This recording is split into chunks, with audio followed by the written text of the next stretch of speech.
my sophisticated and my high net worth investors were like 5 and 10xing their checks to me.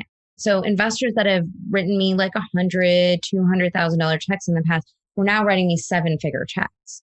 And it was I was not expecting that. I was pleasantly surprised by it. But it's because... This is episode number 19 of the Multifamily Success Stories podcast. Would you like to turn vacant units into cash and earn up to 3 times more per door without having to do any extra work yourself? We offer fully managed short-term rental solutions for multifamily investors. Go to managedbylux.com for more information. Hey, this is John Bell and Julian Sage, and welcome to the Multifamily Success Stories podcast. This is a show where we talk to multifamily investors about their journeys and starting and growing their real estate empires. Our goal is that you'll be able to walk away not only inspired, but with practical information to help you in your real estate journey. Since we are a new show, please go over to iTunes and leave us a review and let us know what you enjoy. And if you haven't done so already, go on over to our Facebook group, the Multifamily Success Network, to connect with the community. Hey, what is going on, Dealmakers? Julian Sage here, and in this episode, I had the special honor of speaking with Veena Jetti, founder of Vive Funds, a multifamily investment firm that acquires properties through syndication. Veena has built a portfolio of $400 million of assets under management and 2,500 units total. In this episode, Veena shares her experience of moving from corporate finance to single-family flipping and then long-term renting, as well as her first syndication, which was a $1.2 million raise. Veena shares the struggles of raising capital for the first time and the sleepless and tearful, nervous nights that entailed. This is a great conversation that shows the struggles of raising capital and what you can do when you've tapped out maybe your own personal network. If you like my show notes for this episode, go to multifsuccess.com/EP19, or if you like my show notes sent directly to your inbox every week, then go to multifsuccess.com/show notes. With all that being said, on to this week's conversation.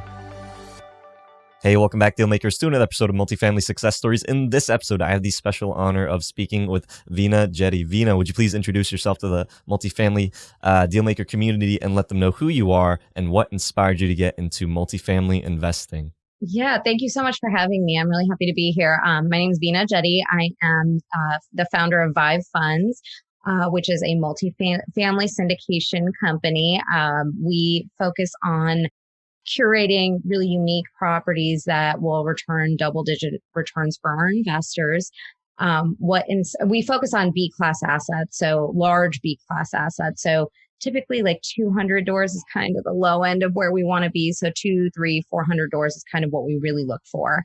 That solid B class, 1980s or newer vintage with some amount of value add and potential for yield as well. And what inspired me to get into real estate, we were talking earlier, and I took the shortcut in. My family is a real estate family. My parents retired early from their real estate portfolio. And so I kind of took what my parents did and I just kind of built on that to kind of take it to that next level. So starting off in real estate, can you talk about, what was that like for you? Did you have like that inherent interest right away, or was it kind of like something that was forced on you? It's funny because I think it was like subtly forced on me now that I think back to those days, because I remember going to like closings and property tours and like contractor meetings, and oh my gosh, they were so boring. And like, I'm an old lady. Back then, we didn't have smartphones. So, you had to take like real books and coloring books, and you had to like hang out while your parents did all this boring stuff. But I think ultimately it actually weirdly gave me a foundation that I didn't realize at the time we were building on. And I'm sure my parents kind of hoped that this would happen. But yeah, so I remember going to like closings as a kid, and it was just normal. I actually didn't know. I remember in my 20s, I was talking to a friend who called me up and said, hey, we're buying a house for the first time. Like, what do we expect at closing? I'm like, oh, it'll just be like every other closing you guys went to when you were a kid. And she was like, I've never been to a closing. I'm like, no, like, when your parents would close on a house, it's probably going to be not that different than that. And she was like, my parents never bought a house.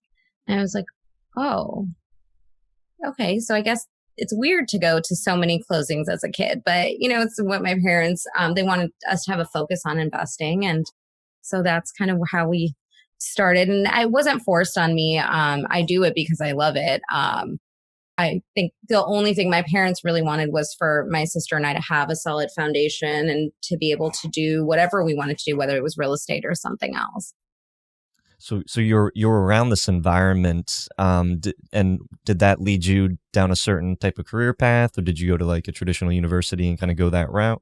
I did. So I went to university. I went, graduated from undergrad with my degree in finance. I was 20 when I graduated, so I was really young. And my mom was like, "Oh, great. Now you can come work for the family company." And I was like, "No, I'm going to be totally different. And I'm independent. I'm an adult now.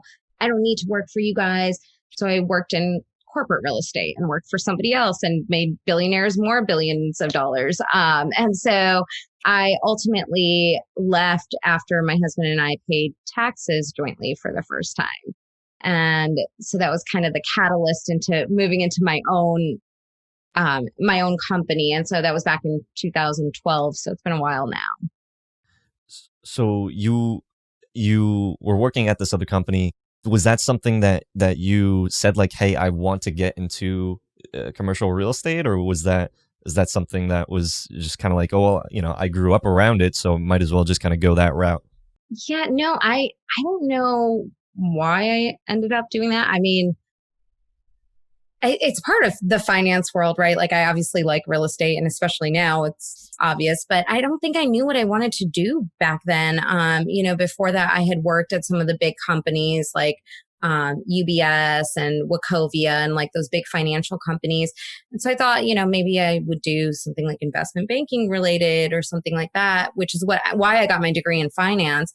But ultimately I didn't want to work on Wall Street. And so I decided that I was going to see what else corporate America had. And it kind of fell on my lap in that way. I had a bunch of job offers when I graduated, and, I just picked the best one.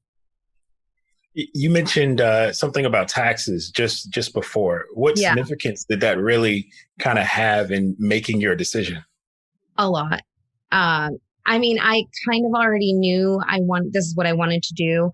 But it was definitely the catalyst to actually making that leap. Cause the first year my husband and I were married, we paid like multiple six figures in taxes. So it was very painful. We weren't expecting that. And then when I was talking to my parents, they obviously have been investors for a long time. So they knew that there was tax advantages to investing in real estate, that they kind of pushed us along that direction. So, we've talked to some people on the show that have said like, taxes were a big catalyst. I mean, would you have, stuck with a regular W-2 job if that had not been the case, or would you have done something different? Or was it just because like, hey, I need to save money on taxes, this is the most logical next step? No, I think that actually ended up just being the cherry on top. I'm just not a worker bee. I don't work for other people really well. I like to control my own schedule. It's like that, that quote, like it's my favorite quote. Entrepreneurs will work 100 hours a week to avoid working 40 hours a week for someone else. That's me to a T. I work easily 100 hours a week, and I wouldn't go back to a 40-hour-a-week job for any amount of money. I just want to control my own time.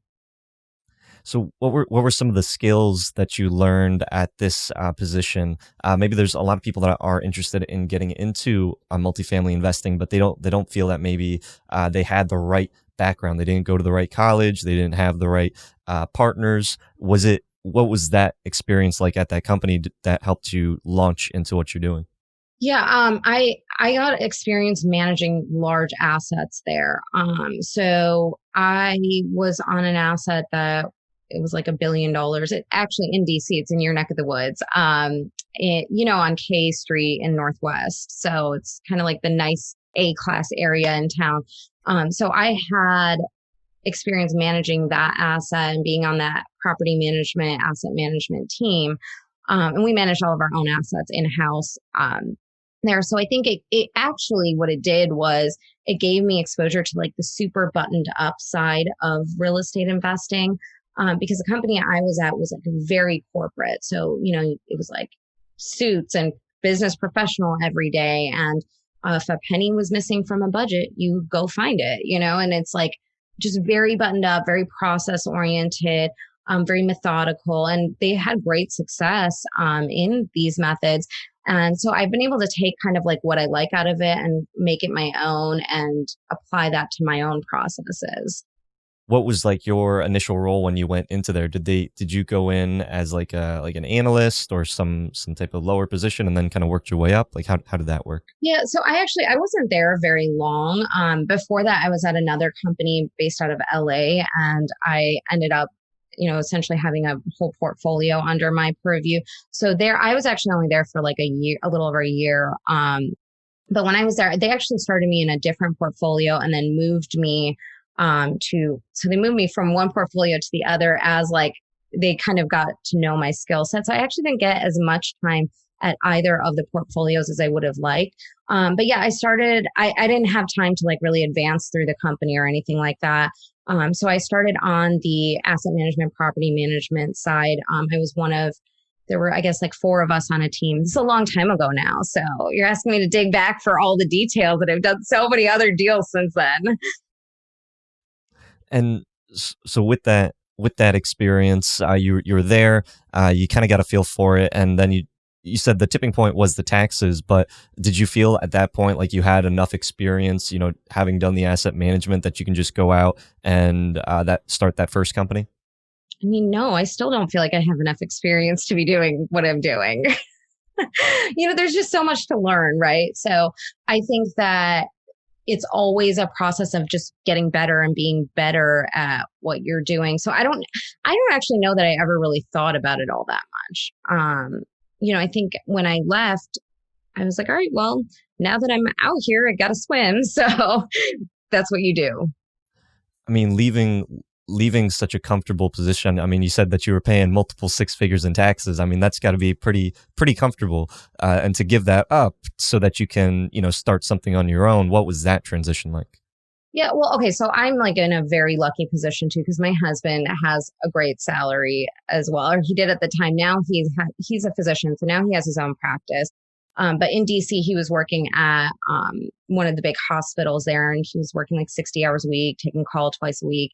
Now we control our own time more because he is like more part-time. He does the cases he wants to do. He loves the people he works with because he chose to work with them. He doesn't take in-house call anymore. So in that way, it's like really great. So the transition for me was never really as difficult as it is for probably most people, because we already lived well below our means. And so it wasn't a lifestyle change for either of us. And I mean, I definitely, that privilege was something that I think was a catalyst for me to be able to actually make this leap of faith into having my own business.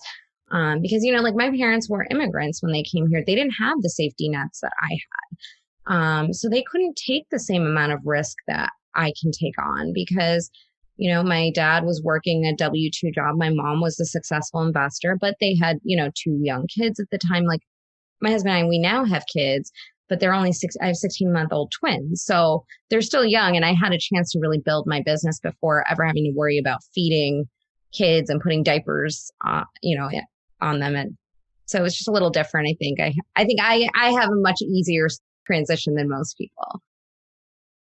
And regardless of that first deal, can you kind of talk to us about what was that experience like for you going out? Was that on your own, or were you co-GPing? What was that like? It was on my own. That was before when I was doing single family. So I started doing single family investing first, and eventually scaled up. I think that's kind of the time old story for a lot of people, right? Started in single family, scaled to multifamily. But the first deal I did with my partner, oh gosh, it was a long time ago now. I'm trying to think back to the details. All I know is it was very difficult because we were trying to raise I think it was like $1 million or 1.2 million maybe. It was like very minimal amounts of capital compared to what we're doing today. And so I just remember that we didn't really raise it at first. It was really hard. I would cry myself to sleep at night thinking, what did I do? Like, what did I do to my family? I've ruined my reputation. I'm never going to get another chance. Um, we ended up raising it, but it was hard. It wasn't easy. But then after that first one, it actually got exponentially easier. And so now it's a whole lot easier for me to raise capital. And, now there's like a track record. I have my investors that invest with me over and over and over. Like 80 to 90% of my investors are in 2 or more deals with me now. So you started off in the single family space. About how long was your time investing in that before moving to multifamily? Yeah, I kept in the single family space a little bit. And even now I say I don't invest in single family, but like if you put a really great single family in front of me, I'll still buy it. So I don't know that I ever left there. But I started adding multifamily to the portfolio. It was back in 2014. So I guess it's been almost 7 years now. What attracted you to even try to incorporate multifamilies? Yeah, hindsight being 2020, if I could go back, I would have just totally skipped single family altogether. But what I like about multifamily is, for me personally, I feel it's like a less risky asset class, because your vacancy risk is not nearly as high. It's generally a more stabilized asset class. It doesn't experience the same volatility as residential does. And it's a business, right? You're not investing just in a property. It's the business of the property that you're investing into. And then just the scale. So for me, doing a 100-unit deal is the same amount of effort as it is for me to do a 500-unit deal. So I prefer to kind of be on the 200 to 400 unit scale, just in general. And so with the single families, like how far did you take that? Were you building up a team around, sourcing and, turning these, working with these single families, or how far did it go for you? So my initial plan when I went into single family investing was to do like a fix and flip. But then I started buying properties, and my local bank gave me like an awesome line of credit, and it was easy for me to buy. It was cheap. It was way cheaper than hard money at the time. And so then I ended up keeping all of them. So I would start refinancing them, or I would hold them in my portfolio. There was a time where I was buying like 5 a week sometimes. I had very high volume. It was a lot to manage, and you're managing in 100 different locations instead of like 1 or 2 or 3. So it was very tough at that time. So I actually sold off the vast majority of my single family portfolio now. I actually still have some in DC, which I love that market. So I'm going to probably keep those for a little while longer. Then I have some here in Dallas, and then everything else is multifamily for me. And so you were using, a line of credit, probably some of your own capital into these deals. At which point, though, did it make sense? It's like, okay, I should start leveraging, other people's money. That was when I met my partner, and we had started moving into the multifamily space. And so that's when we really started adding other people's money into the deal. And quite honestly, I thought we weren't going to be able to raise it. So I thought we were going to have to put in the money ourselves. And, I was like, all right, we have to sell our cars and our stock portfolios and our 401ks and everything we have to sell to get there. But we're going to get there because we can't not close this deal. So, it was a big risk we took on. And, thankfully we were able to make it through that, and things ended up okay on the other end. And why do you say that you couldn't not afford to lose that deal?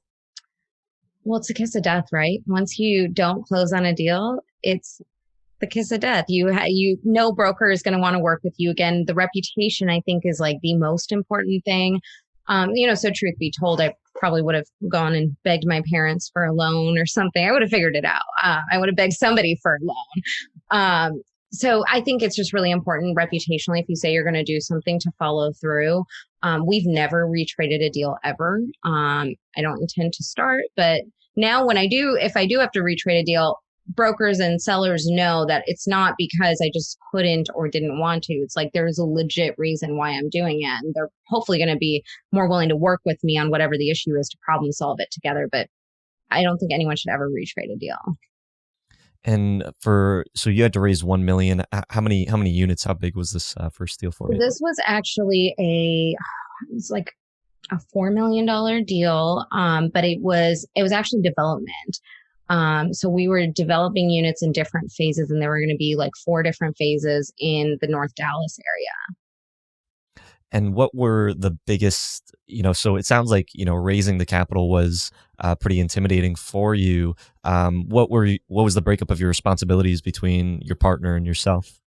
Yeah, I mean, I think we actually made a really good team. And that's why I think we've had a lot of success together, because we kind of complement each other's skill set. So I'm actually more like on the capital raising side. Obviously, my background's in like finance and asset management, so I understand that and speak that very well. But I'm more on the capital facing side. I'm also more on like the post-close operational side and ongoing investor relations. That's actually what I really love doing in this business. So I actually like kind of gravitate toward it. And he's very much like technical skills, like underwriting is like he's the king of that castle. And so I think that we just complemented each other really well in that regard. When I'm now under Vive, that's, my solo company. And so there I'm kind of like a one woman show. And so I am underwriting deals and I can touch all pieces of it, but the parts I actually enjoy doing are the investor facing capital side. So your partner was the one that found the deal, underwrote it. I think I found that deal. I can't remember who found it. One of us found it. But see, we aren't structured like most people are when they have partners. We were actually one company. We were not like JV partners or anything like that. So it was like, if I didn't do it, then he would do it, or vice versa. Or if he did something and I thought it was like not really correct, I would push back, and vice versa. So it was just like a very good synergy. We had a lot of aligned interests in that way. And one of the challenges you said was raising that first million. Can you kind of walk through that process? I mean, you said you had some sleepless, crying nights. Why were you put into? Why do you feel that you were put into that position for that first deal? Because I'd never done it before, right? So when you're first raising capital, I mean, I don't know if you guys can relate to this. Maybe you guys had better success than I did the first time. But when you're first raising capital, it's hard because people are asking you questions that you maybe haven't really thought of what the answers are, or you didn't even know to ask that from the underwriting team or whoever the rest of your team is, right? And so it was hard. I mean, I was getting asked questions from seasoned, sophisticated investors that like, I knew enough to be dangerous, but not enough for you to ask me like 75 follow-up questions to that. I think that it's also really easy to think like, oh, I have a lot of like rich people I know, and they're going to write me a big fat check. And no, they're the last people to write you a check. It's the people that you like network with. Your family's not writing you that first check usually. Now, my family did. They were very, very kind, and they took a major risk on me, and I'm very grateful for that. But I think usually it's just building that track record, that rapport, doing things the right way. There's a lot of moving pieces. There's things you just don't know until you know them. So I think that kind of also put us in a position, but it wasn't unattainable. It was just a stretch. And I feel like I'm doing that today, like I still am putting myself in situations where I'm like, how are we going to do that? We should figure that out, so it's just, but we always figure it out. We always, come through at the end. So, it's worth trying. Being in that place, did you have like a large, high net worth network? Did you and your partner like have like a lot of experience that you could, rest on, or was this all just kind of a clean slate for you? Yeah. I mean, I obviously have my background in real estate that was very strong. He was a financial background as well. And so we had that kind of track record resume, but it's still a little bit different. And as far as like the network goes, I mean, I've always been like a social butterfly. So I have friends from all different walks of life. It's not just any one avatar in my friends network. But like I said, my husband's a physician. So we have a lot of physicians in our network.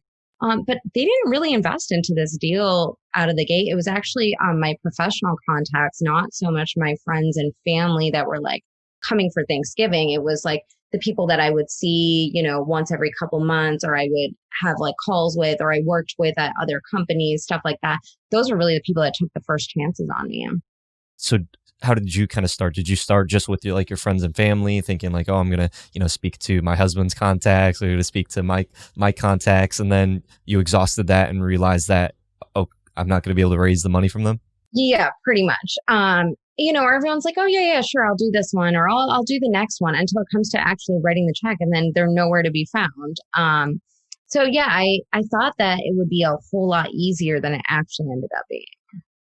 And what was that like after you exhausted that? Now you're having to tap into maybe a different network, or stretching outside of what you were used to. How was that process for you? It was, I mean, it's uncomfortable, right? Like, it's not comfortable to ask strangers for money. I mean, until you do it a bunch of times. And now I'm just like, listen, if we're going to be friends, you should just know that you can invest in my deals or not. I don't care about that. But like, I do a lot of charitable work too. So I'm always asking people for money, either to invest or to donate to whatever charity I'm working on that month or week or whatever. So I think like it just gets easier as time goes on. And honestly, I feel that what we do, we offer an opportunity to be involved in something that someone might not get access to otherwise. I don't know a whole lot of my friends that would be buying an $80 million building. Like, I just don't think that that would happen as often. And so I want to create access for families like mine. So, that first deal after you complete it, how many, what was that stretch of period to where you are today? I believe that you raised around, you had around $400 million of assets under management total. Yeah. So I was thinking I need to add up how much equity total we've raised over the years. But I mean, our last deal that we just closed, we raised 26 million on. So, it's gone from 1 million to 26 million in one shot. I want to say we've probably raised almost close to 9 figures now. Wow. And that all, I mean, you started off just thinking like, okay, I'm going to be able to maybe rely on my friends and family. But after a certain point, that kind of pool dries up.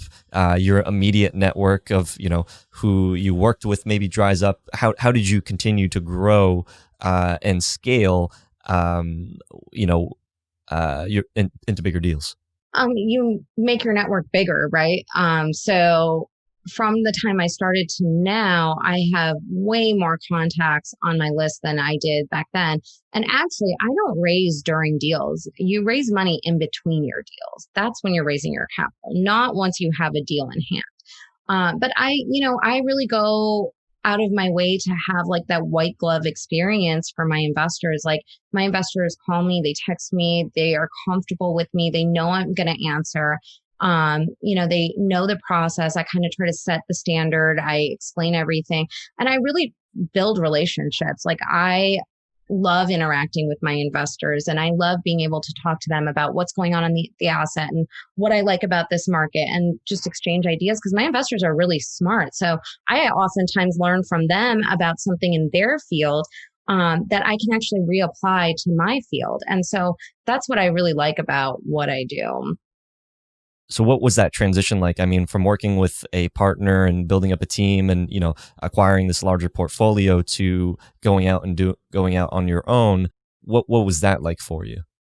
I mean, that was definitely a growth moment. I think that I was intimidated at first because, I'd been working only with my partners for so long, and, we're still working together. So that hasn't changed. But now this is just something that's kind of more of another avenue for me to be opportunistic in things that would fit my portfolio that wouldn't necessarily fit my partner's portfolios. But it was intimidating at first because I hadn't done this in so long, and I hadn't done a deal in general without a partner in years. So it was intimidating, but I was really lucky. I had a JV partner on this deal, Ellie Perlman from Blue Lake Capital.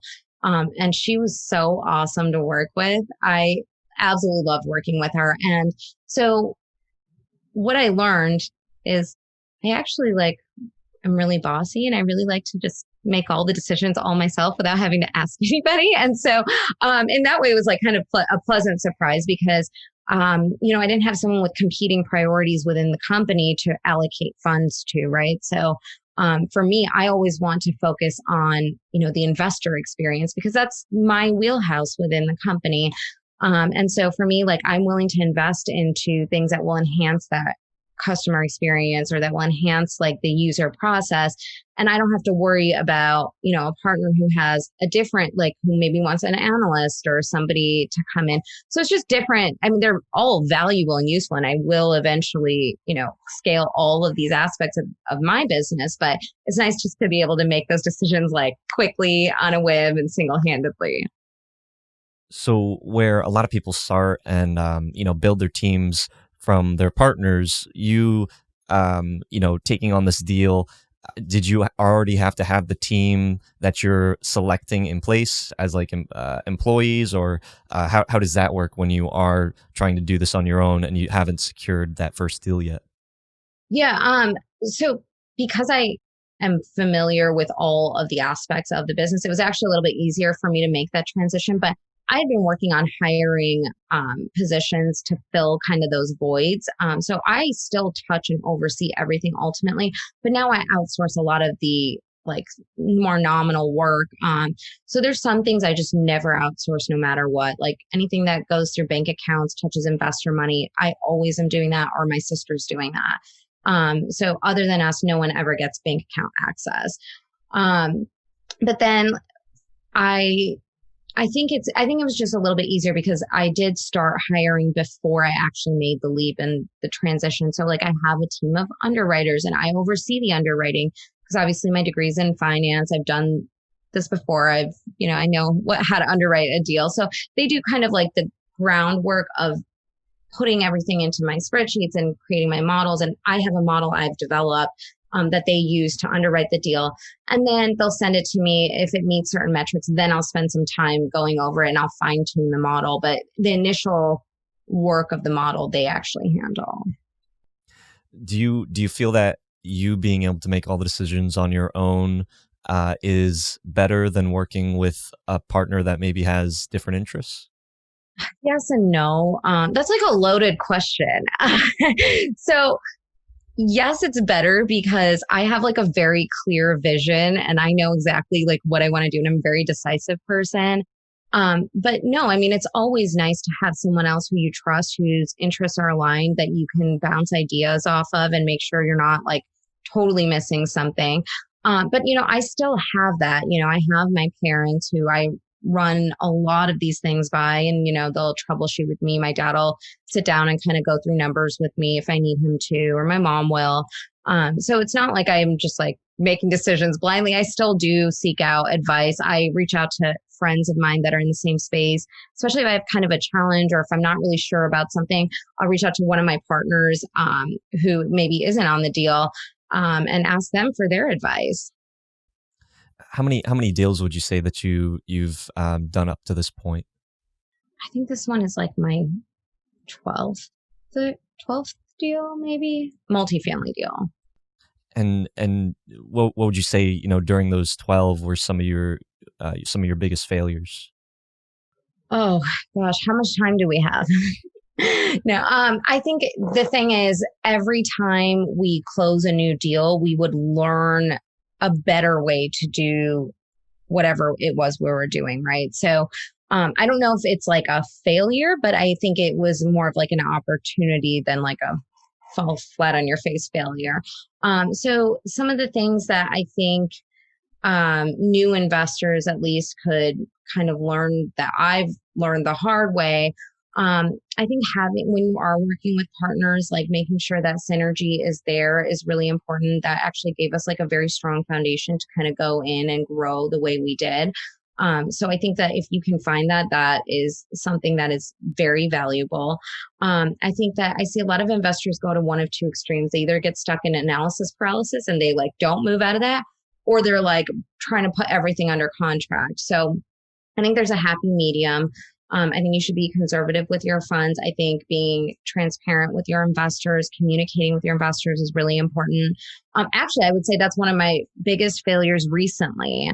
When the pandemic hit, and I'm very proactive about communication. I'm very I go out of my way to make sure that my investors are always communicating with me back and forth. And when the pandemic hit, and it's not an excuse or anything, but it's the reality of what happened.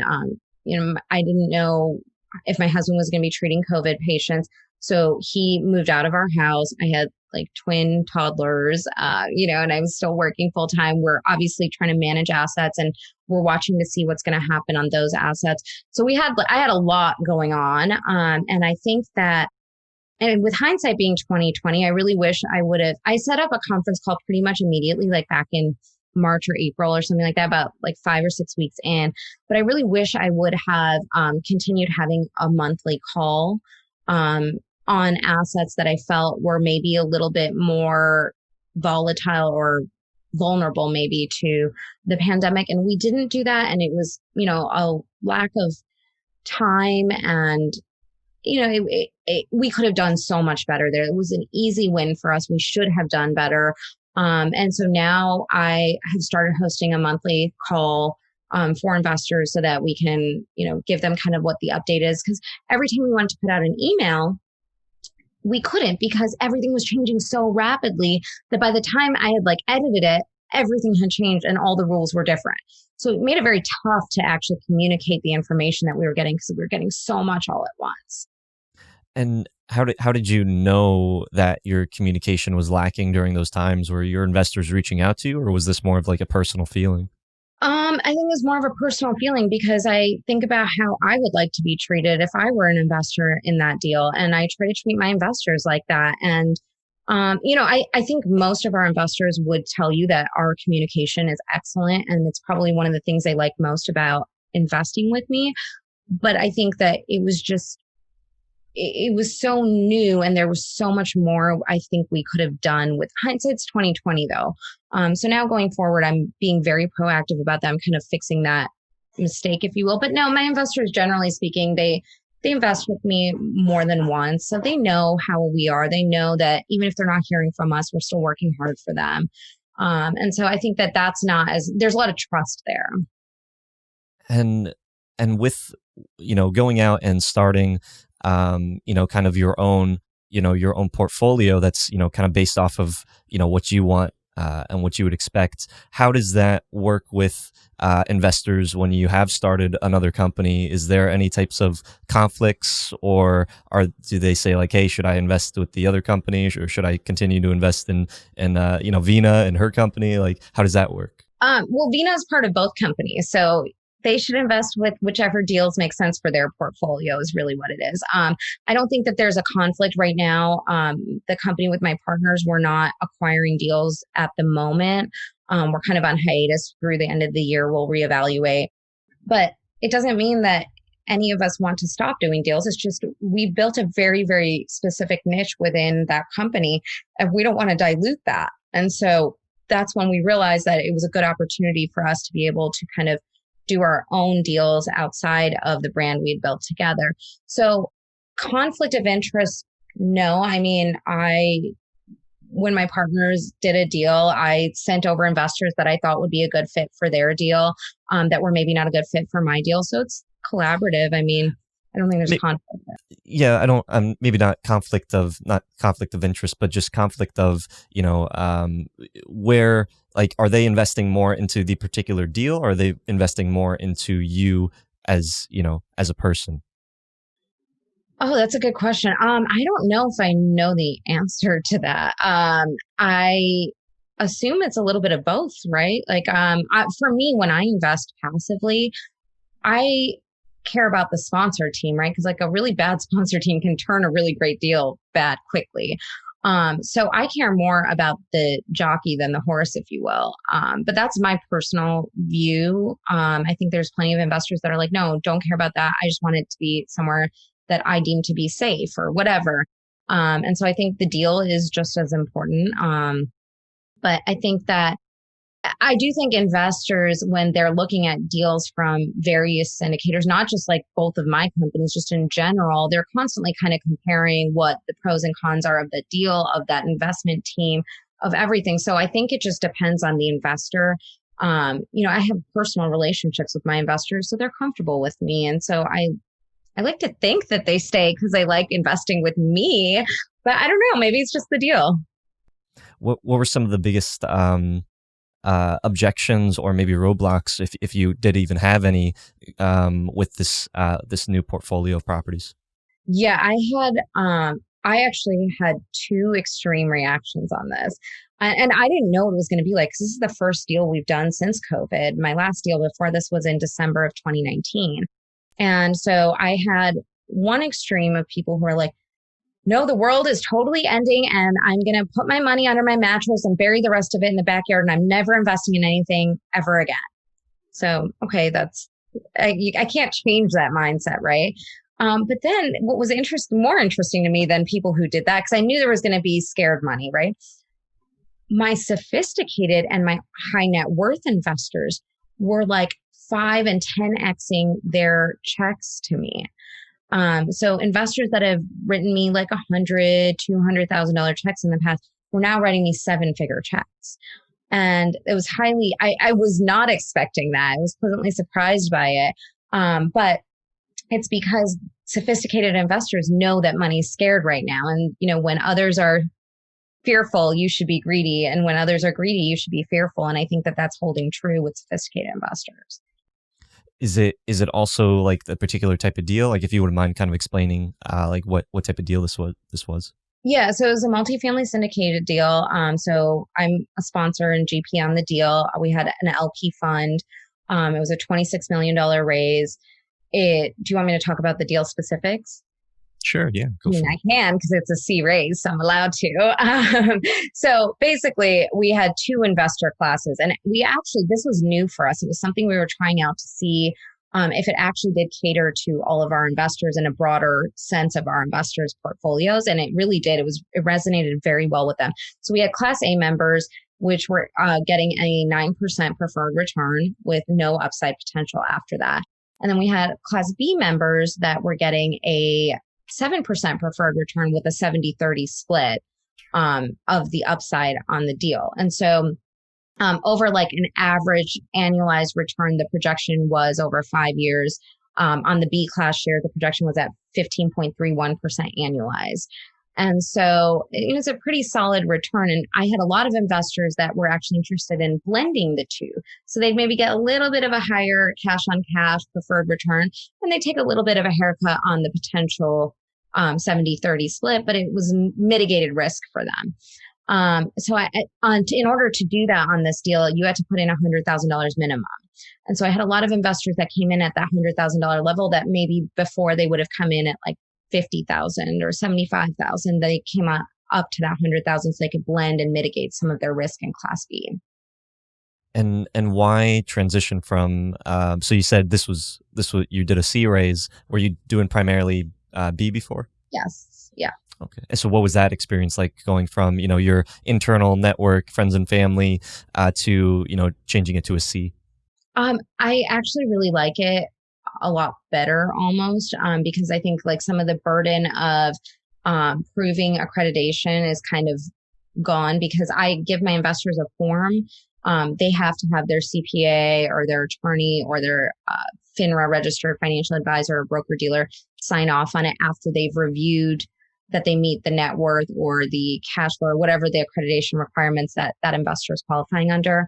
And if they don't have someone that can do that or will do that for them, I send them to verifyinvestor.com, get them to get that letter. So now I have done my due diligence in actually making sure that they are accredited to a level that is obviously the test is much higher on a C raise, but I just prefer that. I also don't worry about someone sharing my deal on social media and it being an SEC violation, because we never share our deals on social media on B raises, obviously. But now I just don't have to worry about it either. And so I think it's like a more conservative approach. And quite honestly, we never really had unaccredited investors in our deals before. We maybe had 1 or 2 sophisticated investors in any given deal.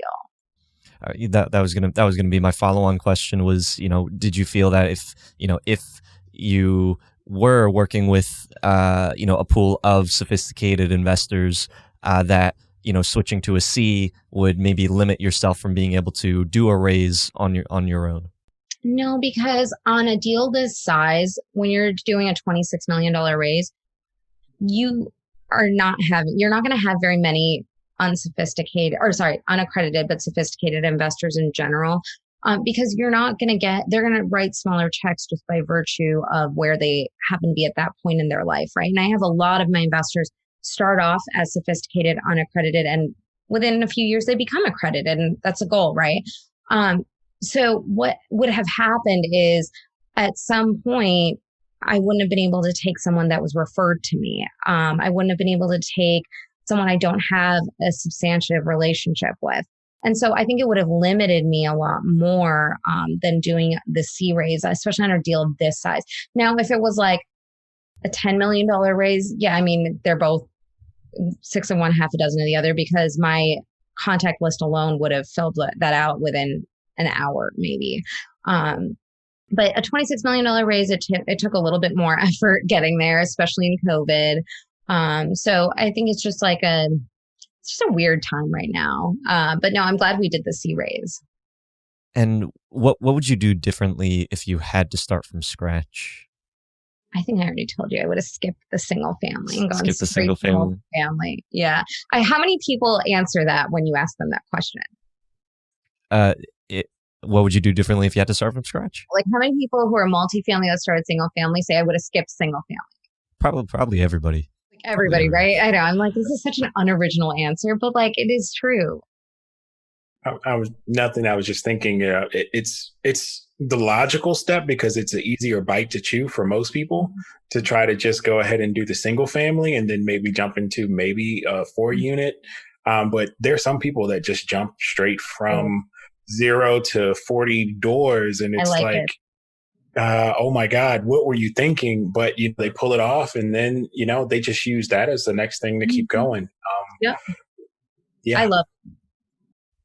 For your network, because I mean, you raise the minimum of which you are investing. Did you also see that that it also limited maybe the people that could potentially invest with you or that would have invested, or was you raising the minimum just trying to elevate or push your network to do bigger deals?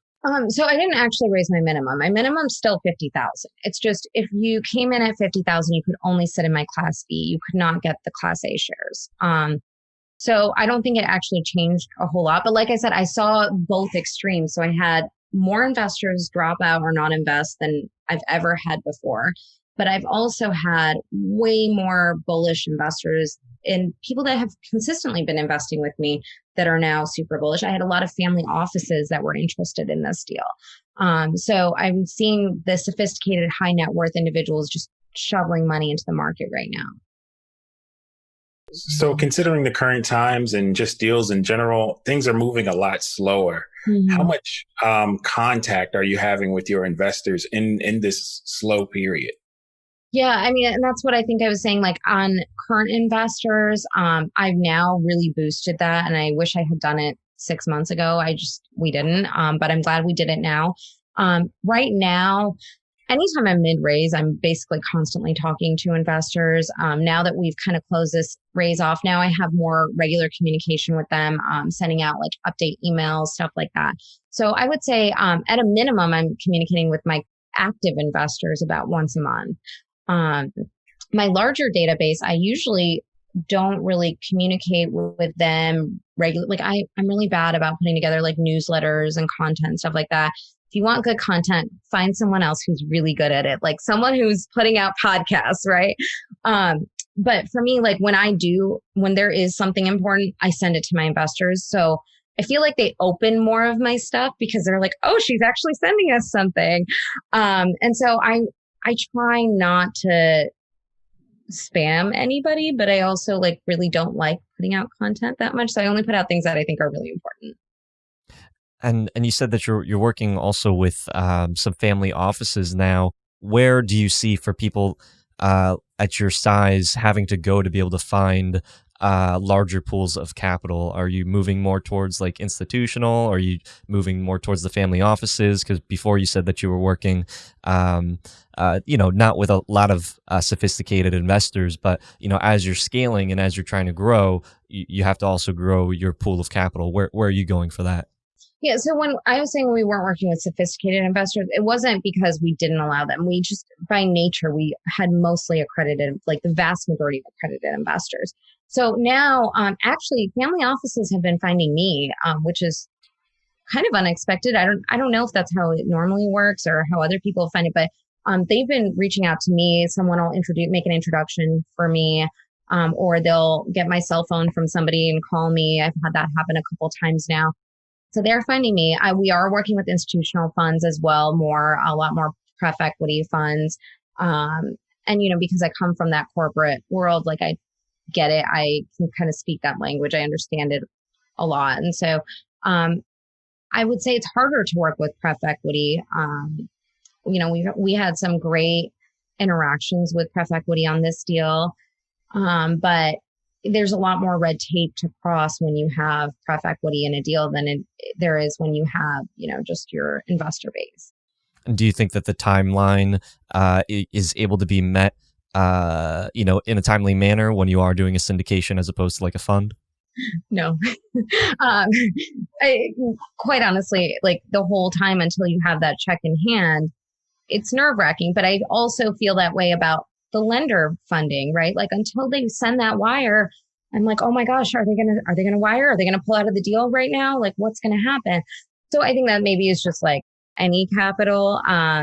But it's hard with pref equity. So we actually had a contingency plan the entire time to send funds from our personal accounts if we needed to send like a line of credit or personal funds or something like that. Okay. And last question here is, what questions do you have maybe for someone that's at a similar stage than you, or maybe that next level that you're trying to go? If you could ask them any questions, what would those be? Oh gosh, I have like so many questions. Let's see. I guess the one question I would want to know is, okay, so someone who's kind of like at that next level, who's kind of like started stepping back, retiring, right? So number one, how did you know it was the right time to take whatever that next step was, right? What was like the trigger point for that? And number two, when you're doing what I'm doing and you like actually enjoy talking to investors and, being active and being involved, like, I don't really know that I ever see myself retiring because I just, every time I'm like, oh, I'll take some time off. I'm like, oh, but then there's this other deal and it's so great and I'm excited. So like, how do you balance that desire to be active, hands-on, wanting to control and touch everything versus like kind of stepping into more of a strategic advisory role? And do you feel that you're at that place right now where you're trying to step back from the business and putting other people in place? No, I'm not ready to stop just yet. Ask me again in like 5 years. Is there another, are you trying to do bigger deals? Are you trying to try to stay around the same size? What's kind of your growth from here? I think, anything over like 25 million we'll look at. I think that doing like $100 million deal is pretty much the same amount of work. So I definitely, now that we've done an $80 million deal, like in the past, we've done a $50 million deal and a $35 million deal. So as you keep doing these kind of slightly larger deals, now we've done an $80 million deal. When I'm looking at like $40 million deals, I'm like, oh, we can do that. That's going to be easier to do. Also because I'm very picky about the deals that I do, right? So I do far less deals than probably most syndicators do. So my investors know when my name is on it, I'm investing in the deal myself and that it's past my standards, not just anybody's standards. Awesome. And what's the best way if anybody wants to be able to reach out to you, Veena, if they have any questions or they want to find out more about you and your deals? Yeah, they can reach out to me on vivefunds.com, vivefunds.com. Or I'm on Facebook, which is where you and I connected. So, you can find me on Facebook, Veena Jetti. Awesome. Well, thank you so much, Veena, for taking the time. And until next time, deal makers, talk to you later. Thank you. Hope you all enjoyed this episode. If you did, please go on over to iTunes and leave us a review, as that greatly supports the show. And if you'd like to be able to connect with John, the community, and I, then come and join us on our Facebook group, the Multifamily Success Network, where you can connect and make deals with other multifamily investors. Go to multifsuccess.com/community.